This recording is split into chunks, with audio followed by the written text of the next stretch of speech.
Hello everyone! Welcome back to the SMITE Comprehensive Guide. It's been a while, I apologize, but finally this update dropped and I can actually talk about some things, and we're going to start off with talking about Cthulhu as per your request from, apologize if I mispronounce this, Karan Anilkumar, if that is the correct pronunciation. Now, this is one of my favorite guardians. Cthulhu is one of my favorite guardians, but he's very non-standard. You don't see him used in the support role very often, and you also don't see him used in the solo role very often. The primary reason why you don't see him too often in the support role is because, quite frankly, Cthulhu is actually a bruiser. So he hits too hard for what a lot of support mains want, right?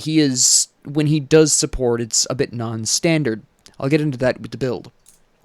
The reason you don't see him too much in the solo lane is because he doesn't have a whole lot of natural sustain, and in fact, he's a little bit more mana intensive than a lot of his fellow guardians. I think only Bacchus, in my opinion, beats him out for mana consumption. And as a result of that, well, Bacchus and Cabrakan. So as a result of that, he is a bit difficult and unwieldy to use in the solo lane, but if you can build him properly, he absolutely can dominate a lot of fights that he's in, and it can get very unholy very quickly. Now I'm going to be discussing Cthulhu from both the support and the solo lane role in this video build-wise because they build very similarly. In fact, primarily, you might change what your starter item is. You might not, as I'll discuss in a moment. But let's talk items. Now, right off the top, we're talking starter items. I generally build 4 different starter items on Cthulhu. For those times when I'm feeling like I really need to be tanky, if I intend on playing pretty passively because my ADC is late game and the enemy's ADC is early game. For example, if I have Hou Yi on my team, he does better in the late game because his Mark of the Crow increases his damage on marked target by 10%. And he doesn't have the strong wave clear that Izanami has. So in the early game, Izanami is going to beat out Hou Yi in both boxing and primarily wave clear. She's going to clear that wave faster, and then she's going to be able to pressure Hou Yi and myself with that faster wave clear. So in that particular scenario, I would want to open with Sentinel's Gift. This is also going to help me with my mana, obviously, and that's all delightful. However, this is very rare since most hunters have about the same level of early and late game capability. I used Hou Yi very specifically because he is noticeably better in late game, a bit more than other hunters. Artemis is another good example. But as for early game hunters, ones that come to mind off the top of my head would be Uller, Izanami, these kinds of hunters. Scotty as well, very strong early game on Scotty. All 3 of these hunters would provide me a moment of pause and do a sort of comparison to my hunter to see if they can keep up in the early game. A lot of the times the answer is no, but sometimes it is. But that's where I generally go for Sentinel's Gift. It doesn't happen too often, as I just mentioned. It's not too often that 2 different hunters have such a huge disparity between their early and late games. But this is also not my favorite starter item to run, okay? Primarily because, as I just mentioned, Cthulhu is actually a bruiser. He hits a little harder than your average guardian, so he has a bit of a harder time getting the assists, okay? So, yes, you can get assists, but you have to hit the wave first, and you have to only use 1, possibly 2 abilities. You're really not going to be able to full invest on a wave without stealing minion kills, and if you start using your abilities on the wave too late, you're going to snatch up anywhere from 1 to 3 of those easy. Alright. Is it impossible to use this? No, I've used this successfully dozens of times. It is still a very strong item on Cthulhu. You just need to be very careful with it. You need to be very deliberate with your assists and your attacks on minions. My personal preference for Cthulhu in the support role and also for the solo lane role are also the 2 starter items I recommend you look at when you play him in the solo lane. Now, default, right off the top, Warrior's Axe. The primary reason for this is because now that it's just recently been buffed, this is a little bit better for him mana-wise. Beforehand, Sentinel's Gift was good enough on Cthulhu with that mana restoration, because you would get some really nice mana healing here, 8 mana per assist. That's a decent amount of mana, but now with now with Warrior's Axe, scaling both the health and the mana regeneration with your level, meaning you get a little bit more as you level up, which is really nice. This actually makes it a little bit more viable to use both from a solo and a support perspective. Furthermore, the bonus damage is also very nice here. We are talking about 30 flat, and as you approach level 20, you are getting closer and closer to 45 damage. It's not a lot, but when you're running support Cthulhu, and Cthulhu already hits pretty hard anyways with his baseline abilities, this can really mean a lot. Furthermore, it does give you default 10 physical and magic protections. You lose a little bit of health here, absolutely, but you gain a little bit of damage. You lose the gold from the assists, but again, you're Cthulhu, you're hitting a little harder. If you're committing to the Warrior's Axe, don't be afraid to nab a couple of minions for yourself if you want to, if you need to. The only time I would say really don't do this is if your laning ally, whether it's the ADC or the mage, is working on their stacks, specifically minion stacks. In that case, back off and let them have that. Take the hit to gold a little bit. It'll even itself out in the long run, especially since protection items tend to run a little cheaper than damage items, so you'll be okay without it, as long as you're cognizant of who on your team is building stacks and you make an effort to not steal those stacks. Go ahead and grab the occasional jungle camp or the occasional minion from a minion wave, and you should be fine. Now, when I do run Warrior's Axe, I obviously go right into Sundering Axe. The problem with Axe of Animosity is it really makes your ult more of a nerf, because your damage is primarily focused in this case on your auto attacks if you use Axe of Animosity, and as I'll discuss later on through this video, it is far stronger to focus on Cthulhu's abilities because of the unique secondary effects that his abilities grant. You'll see what I'm talking about in a little bit, but I do prefer to go for Sundering Axe. This is a really nice upgrade. It gives you a decent bit of magic power, something that'll be relevant in a little bit. And it gives you this really nice percentage of health damage boost, which is very appreciated. Furthermore, and I'm going to address this right now, the Sundering Axe is particularly important because a lot of people aren't aware of the fact that this ability right here, that ability, that is in fact draining you for 4% of your max health. Okay? This isn't great. It's a fantastically powerful ability. You're healing your allies, you're increasing their power, you're damaging enemies.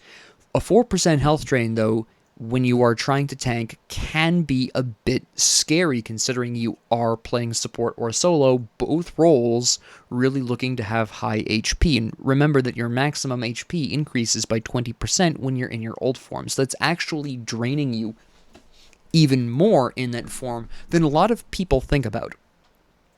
So as a result of that, the healing that Sundering Axe can provide you in the late game, in the middle of your ult, can really help. Alright, that can actually make a bit of a difference, because you're healing 3% of their current health, plus an additional 1.5% of your protections from items. Okay? Assuming, let's pretend you're running 600 total protections. You've got 300 of each protection, right? So you have this really lovely 9% increase in that healing, which everyone loves to see. So that's a 12% of their current health, which can really help you a lot, considering you typically will have time to blast that at least twice, sometimes 3 times, depending on what order you use those abilities in.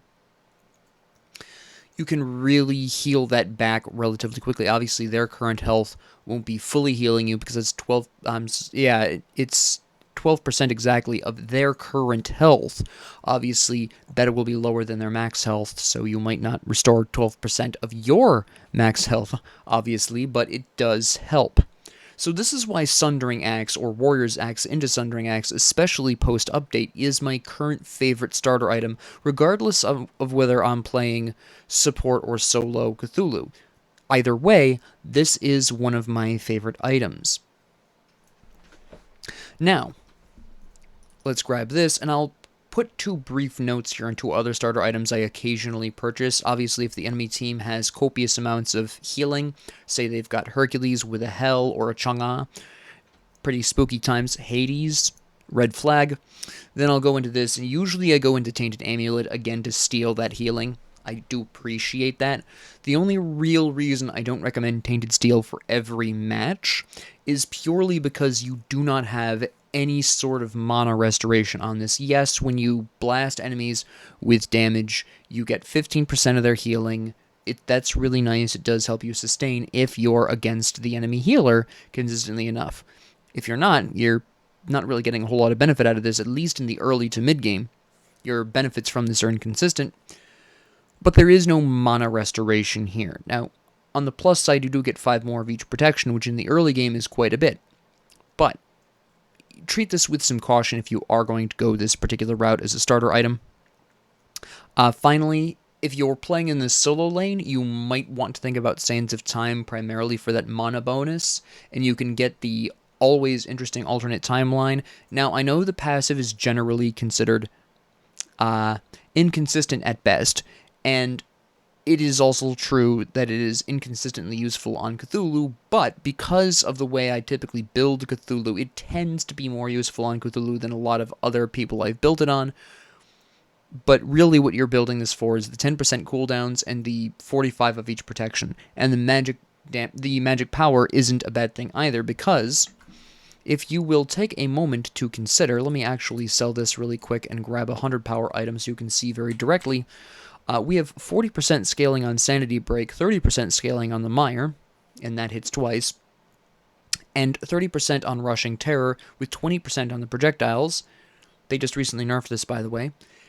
And a 50% scaling on Descend into Madness, which they just buffed. This used to be 40%, if I'm remembering correctly. Rushing Terror used to be 50%. Maybe I have those flipped. This might have been 40% before, might have always been 40%. This used to be 50%. I don't quite remember, but I know that Rushing Terror was decreased a little bit by 10 or 20%, and Descend into Madness, I believe, was buffed by 10%, if I'm remembering the numbers correctly. But that's not hugely important. But we have, at minimum, for most things, except the projectiles from Rushing Terror, but we have a pretty decent 30 to 50% scaling here on a lot of your abilities. And of course, when we bust out our ult, we have 20 to 25 pretty consistently across the board, which is a little less, but you can still see where there's some pretty decent scaling going on here, which is really nice. So while it's still important for you to build protections, splashing in a little bit of magic power can actually help you hit a little harder. But again, my preferred starter item at this particular point is the Warrior's Axe. Now, for the really interesting part, your second item.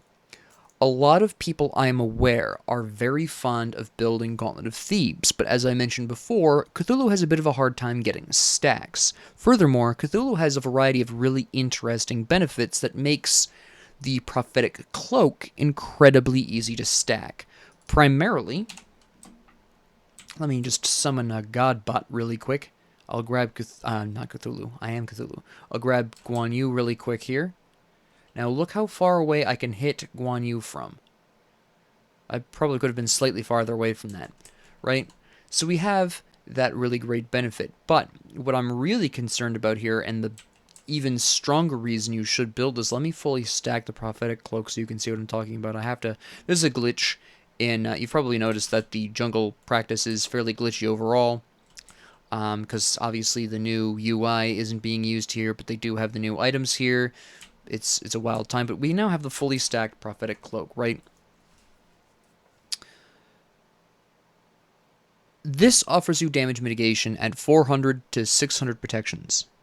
and additional damage mitigations if you have over 600 protections. Okay? This is really significant because you will notice that Sanity Break here, enemies hit by this ability also do reduced damage to Cthulhu for 6 seconds. It does not matter if they're feared, because that is a conditional fear. That doesn't matter. Really. What is fairly significant is just that 6% damage mitigation. Now you can see how much you're getting specifically by that 20% right above Cthulhu's portrait. That 20% is how much damage mitigation he's getting from sanity broken enemies. Let's go back to Guan Yu for a second, because I'd like to demonstrate this a bit more specifically. Now, right now, he has 20% less damage to me, alright? And then, just so that way everyone fully understands, you see where that eyeball just opened up. This means there is one insane enemy near me. You can also see where the kind of smog around him has turned a reddish purple. Boom, now we've just eaten his sanity. Basically, anytime you trigger the fear effect, you're eating their sanity and you're getting 0.5%. This maxes at 30%. In other words, once you hit the 400 protections required for that first 7.5% damage mitigation, any enemy you blast, any enemy you hit with that sanity break, that first ability, for the next 6 seconds is going to be doing 37.5% less damage to you, alright? Because, of course, we have reduced damage. It actually comes out, it actually reads in-game. It says reduced damage here in the ability and the sanity break, but it reads in-game as damage mitigation, so this stacks right alongside damage mitigation items, okay? Now, even if it didn't, it would still work the same, because percentage mitigation is percentage mitigation. This is really obviously quite fantastic. So, what next? Well, what you need as your third item is going to depend slightly. I personally am really fond of building Manticore Spikes, because Manticore Spikes on Cthulhu is grossly underrated. Now, one of the complaints that some people have made about Cthulhu is that his crowd controls don't last too long. I mean, consider the fear effect. That's a 1.5 fear, which was recently very slightly buffed. It used to be 1.4, if I'm remembering correctly. But we have this fear duration, 1.5 seconds. We have a relatively short route, right? Which is 1 second. Then you have Rushing Terror, which is a stun of less than half a second. Your Descent into Madness doesn't actually offer any direct crowd control itself, but when you transform, this second ability is only a pop-up, right? But all of that combines into a really unholy amount of Manticore Spike generation, because even though none of them last particularly long, all of them are hard crowd control. Behold, we can enter a match right here, boom, blam. Alright, we've just generated a Manticore Spike. We'll grab that really quick, and boom, we've just generated another Manticore Spike. He's now insane. Pick this up, boom. Oh, we've just feared him, another Manticore Spike. And look at that, we've triggered 3 Manticore Spikes. Here's another one, boom, and blam. Okay, great, another Manticore Spike, boom. Absolutely fantastic. Alright, Manticore Spikes on Cthulhu are really grotesque, especially since we are talking about the magic damage being equal to 6% of your max HP, because it's doubled if you pick up the spike. 6% of your max HP, also keeping in mind that you get 20% bonus max HP when you ult. When you do ult, let me just blast this cooldown here really quick. Boing. Alright, great. When we do ult, and I'm just going to go on ahead and hit you with this. We're going to go on ahead and do this. And then pop goes the Guan Yu. Boom. Boom. Notice, by the way, the first ability did not trigger it, because the first ability doesn't count as an ability for some reason when you're in your ult. Not sure why. Boom. And you can see where we were doing some really nice amounts of damage there. So the Manticore Spike is really incredible on Cthulhu. I tend to build this third almost always because of its MP5. Again, Cthulhu is a bit more intense on his mana usage because his ult is an alternate form. It uses a lot of mana. So having the 20 MP5 for Manticore Spike does really help. You also get both protections, so no matter what the enemy team composition is, you're building, Prophetic Cloak, which is both protections, and an aura for your allies for both protections. You're building Manticore Spikes. You've got 35 of each protection. That's really great. You've got 300 health here. You have 150 health here. You're getting increased health. You've got 10% cooldowns here, and cooldowns are important for Cthulhu. I'll talk about why in a second. But you've got all these great abilities, and it doesn't matter what the enemy team composition is. These 3 items work all the time. All 3 give you both protections. All 3 give you tangible, great benefits for Cthulhu specifically. Your back 3 items should be changing according to the enemy team composition. But your front 3, the Warrior's Axe, the Prophetic Cloak, and the Manticore Spikes, these 3 items are so incredibly useful on Cthulhu for the reasons I've outlined that I build these 3 in, I would say, at least 80% of my matches with Cthulhu. Alright, especially, again, since they've buffed Warrior's Axe, it's actually functionally useful in the support role now. It can actually compete with Sentinel's Gift decently well, again, except for that gold. So the back 3 items, 4, 5, and 6. What do I typically build here?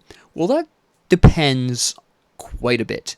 If we're talking a lot of magic damage on the enemy team, I'm going to typically be busting out Oni Hunter's Garb as my 4th. If they have, say, 3 magic damage dealers, 4 magic damage dealers, whatever, Oni Hunter's Garb is really great because it's going to give me 60 magic protections. It's going to give me 3% damage mitigation up to 3 times for nearby enemies. That's up to 9%, which is even more damage mitigation, which we love. We are now breaking the 400 protections, which is great. Absolutely fantastic.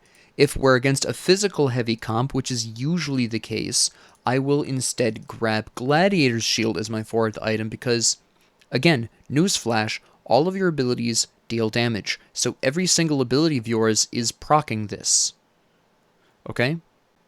And, again, we're running Prophetic Cloak, so we want really high protections, so it's going to be extra bonus damage. Furthermore, it also gives us some health, just like the... let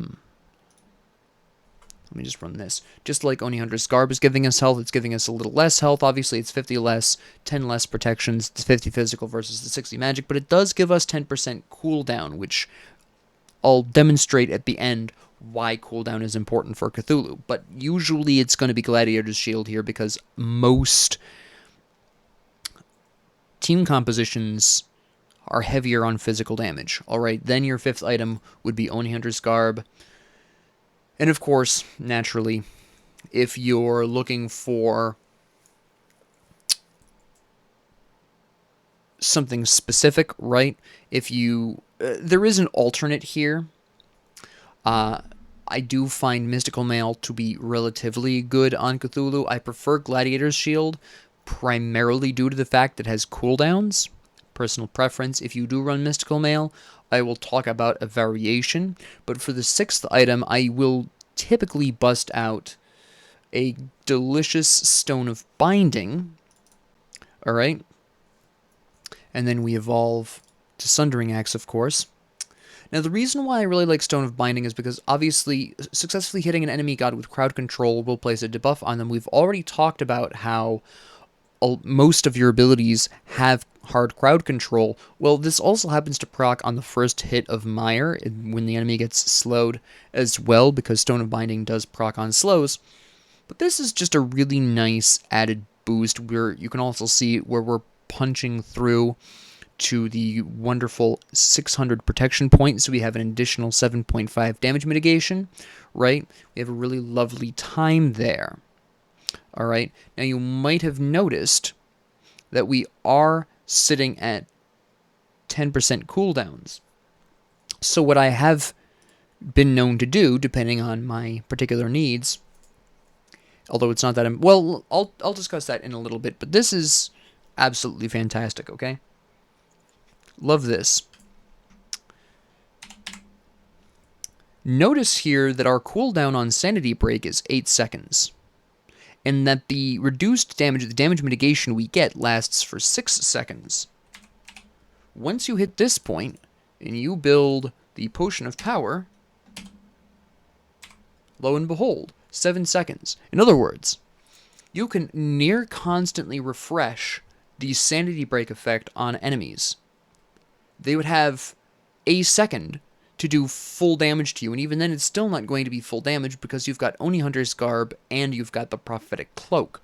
But at least they won't be weakened by 30%, right? So when we're running Prophetic Cloak and Oni Hunter's Garb, you are running with the effects of Sanity Break. Well, let's do without first, right? We have 15% from Prophetic Cloak. We've got 3 to 9% from Oni Hunter's Garb, because obviously if you're in a fight, an enemy is near you, so there's at least 3% there, right? So you're running anywhere from 18 to 21 damage mitigation right there. The instant you hit somebody with Sanity Break, that jumps from 18 to, not 18 to 21, what the heck am I talking about? 18 to 24.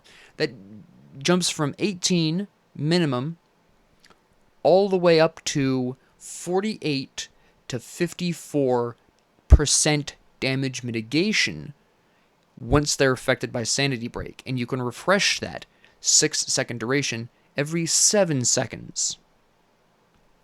Okay? This is why cooldown is very important for Cthulhu. Now, if you really want to run constant Sanity Break, you can sell Oni Hunter's Garb for Genji's Guard, get an additional 10% cooldown, get 10 more magic protections for a little bit of a boost to your sort of leeway here, because anybody who busts out a Stone of Binding is going to be reducing your protections by too much for you to really sustain the the whole 15% damage mitigation. But anyways, you can run Genji's Guard for 10 more magic protections, 20, I think it's 20 more, it's 10 more MP5, and the 10% cooldowns, bringing your cooldowns to 6 seconds and being able to constantly refresh that. Personally, from just my own personal experience, I prefer Oni Hunter's Garb because that 1 second of damage really doesn't matter too much in the grand scheme of things. The 3 to 9% extra damage mitigation does tend to matter a bit more, since that's going to be constant, and that's going to also protect you against the initial hits before you're close enough for Sanity Break. So my personal recommendation is to stick with the Oni Hunter's Garb. That is my personal recommendation. If you do prefer the extra 10% cooldowns, I would recommend Genji's Guard. Again, it is a very strong item here. Now, that's lovely, obviously, right? However, you also don't necessarily need to run Stone of Binding. This is my personal preference. Let's go back to Oni Hunter's Garb for a second. You can, in fact, if you prefer, run Spirit Robe, which gives you the same protections, but instead of reducing enemies' protections, you get 15% extra mitigation whenever you're hit by hard CC. Granted, it only lasts 3 seconds, but it basically makes you nearly invulnerable when you get hit by hard crowd control, and gives you that extra 10% cooldowns so you can refresh that Sanity Break 100% of the time, which is really, really impressive.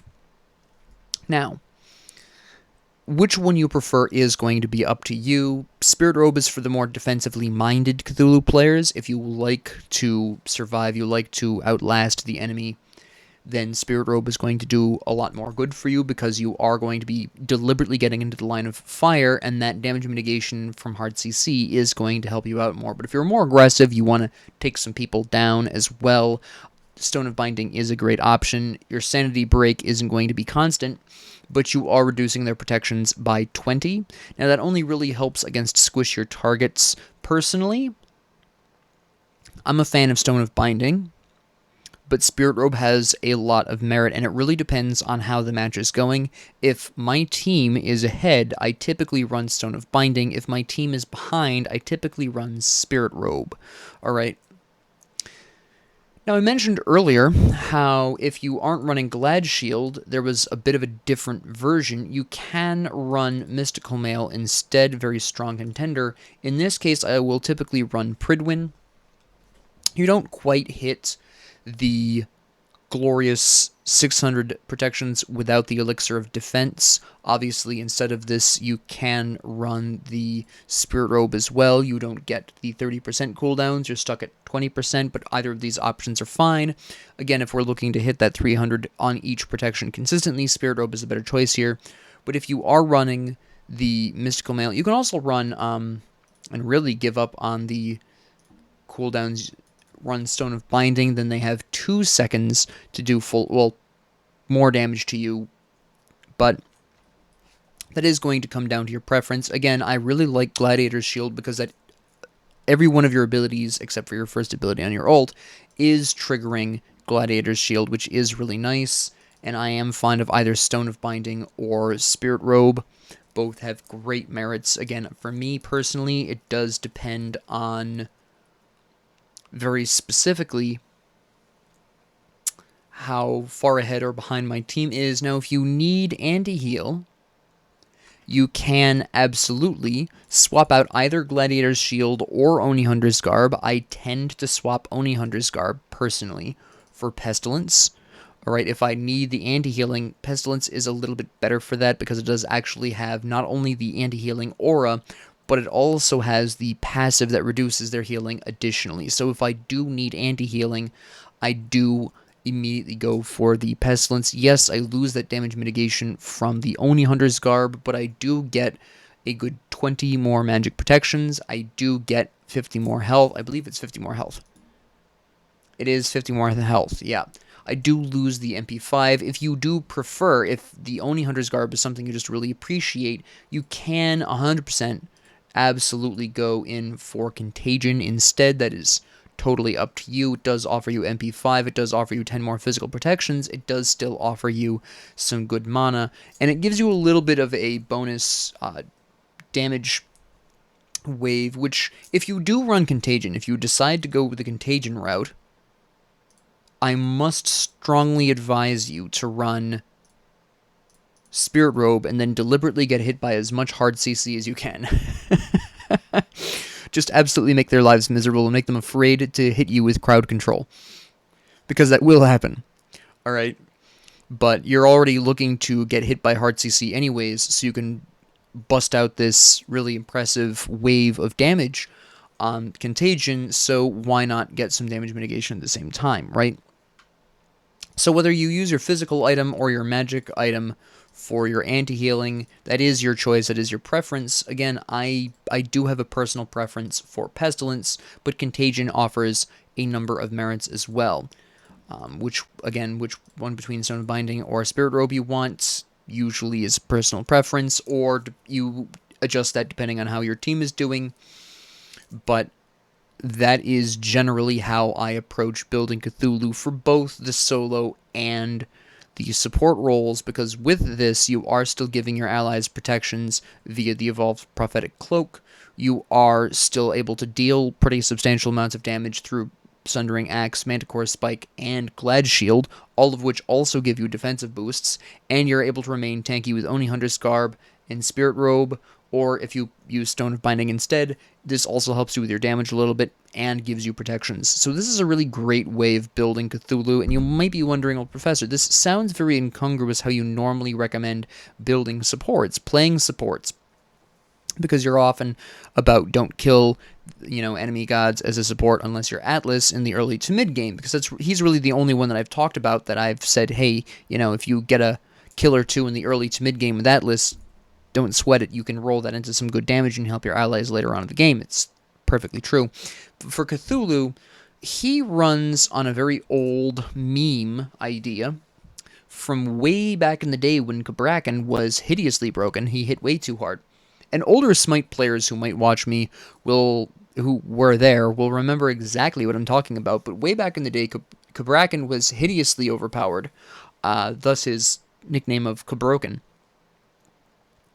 But during that time, people complained that their Cabrakans were killing the enemy and not letting them get the kills. And the response that became a meme was, death is the best crowd control. A Cthulhu takes that very literally, alright? And Cthulhu is one of extremely few guardians. I can count them on one hand. Cabrakan is one of those, by the way. Cabrakan also can follow this trend. One day I'll bring Cabrakan back up again. He's changed quite a bit since I last talked about him. But anyways, well, itemization for him has changed. But back to the main point. What you are looking at here is absolutely looking to apply that particular line of logic. Death is the best crowd control. When you kill an enemy, they are down and out for the count anywhere from 5 seconds to over a minute, depending on how long the match has gone and how well they're doing. So, yeah, and mark this on your calendar, gentle people of YouTube. If you are playing Support Cthulhu, Death is the best crowd control, because, as stated previously, you have rather short-lived crowd controls. Okay? They don't last long, and while you have a lot of them, they're pretty much Weenie Hut Jr. levels of crowd control. But nothing lasts longer than Death. So, yeah. Inflict the hardest crowd control to deal with. Death. And if anybody complains, you can either refer them to me or just quote the meme. Because as much as it irritated people back in the day, it is true. Death is the best crowd control. The problem is that most Guardians are not designed to be capable of eliminating opponents in that way to make that a viable option, which is why people started doing it with Cabrogan. This is why Cabrogan, even today, can be built that way relatively effectively. Not quite as well as he used to be back in the good old days, but he can still, to some extent, build that way and carry it off quite effectively. Other ones, by the way, are Athena. And I'm having a brain cramp. There's somebody else who I'm forgetting right now. But a lot of Guardians can't pull that off, but Cthulhu can, as hopefully you'll see for yourself when you build this way. And again, the first 3 items I'm very uncompromising on when I build Cthulhu. Every once in a blue moon, I'll splash out a Tainted Steel if I'm expecting a heavy amount of early to mid-game healing on the enemy team, but usually it's Warrior's Axe nowadays. And the back 3 items change depending upon my circumstances. Okay? So I hope this helped you see Cthulhu in a bit of a better light. Oh, by the way, really quick, again, if you're solo lane Cthulhu and you want to do a little bit of extra damage, Sands of Time into alternate timeline is a pretty smooth deal. But anyways, with that being said, thank you all very much for joining me. I hope you enjoyed. I hope this taught you something. And if you liked this, please like and subscribe. If you didn't, please ignore me. And if you have any comments, questions, concerns, ideas, suggestions, or requests, please leave them down in the comment section below. And thank you all very much for joining me, and have a great 24 hours.